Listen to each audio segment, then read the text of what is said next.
Көрші жігіт, квартирант қызбен төсектес болдым. Сорлы басым-ай. Бір қыздың етегін көтерем деп сорлап қалдым-ау.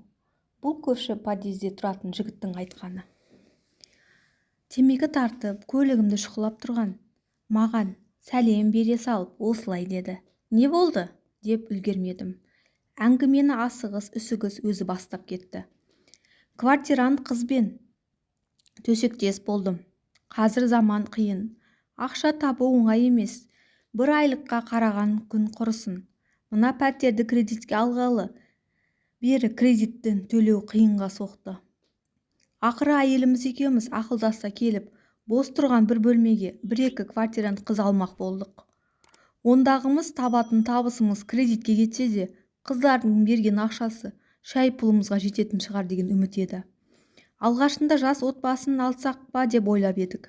Бірақ олардан келер-кетер қонағы, ертең бөпесі болады, үйіміздің опыр-топырын шығарады деп ойлай келе, бір бөлмеге екі қыз алдық. Бар бәле содан басталды. Екі қыздың бірі байдан шыққан жас келіншек еді. Bir сыдырғы түрі сымбатты болған соң кейде көзіміз түйісіп қалып жүрді. Оған да сол керек пе, әйелімнің көзін ала бере, маған ішіп жеп қарайды.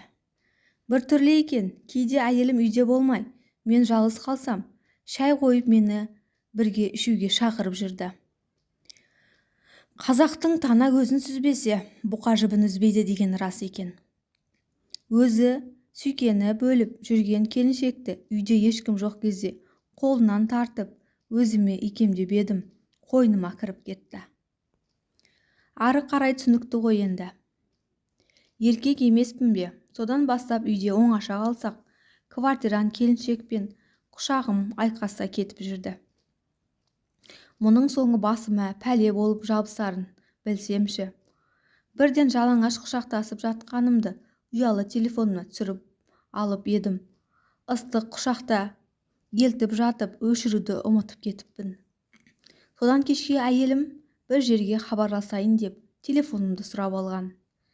Теледидар көріп, кішкене қызымды құшақтап жатқан едім. Әйелімнің жан дауысы шықты. Жүгіріп барғанмын. Әйелім еңіреп тұр, қолында менің телефоным. Мынау не дейді? Сонда барып суретті өшірмегенім есіме түсті. Телефонды жұлып алып, еденге бір ұрып тасталқанын шығардым. Басқа жол жоқ. Ана суреттегі біздің төсек құшақтап жатқан квартирант қыз ғой деп әйелім таптап береді. Ей, қайдағы, мен дұрыстап қарадың ба? Интернеттен көшіріп алған сурет қой деп мен айқайға бастым. Басқа амал қалмады. Дәл сенсің. Сені танымай не болды? Ақ төсегімді арамдадың. Кет үйден. Ана жезөкшемен бірге тұр.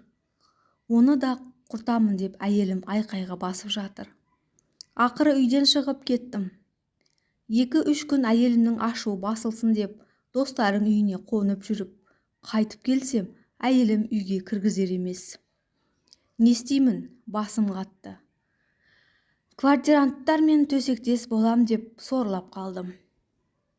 Мұңын айтып, зарланып, тұрған көрші жігітке ештеңе айта алмадым. Не деймін?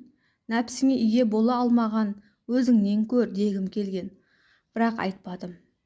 Өйткені осыдан бірер жыл бұрын біз жұмысқа кеткенде баламды қарап жүрген қызды көңілдес етіп алдым деп бір бөсіп еді.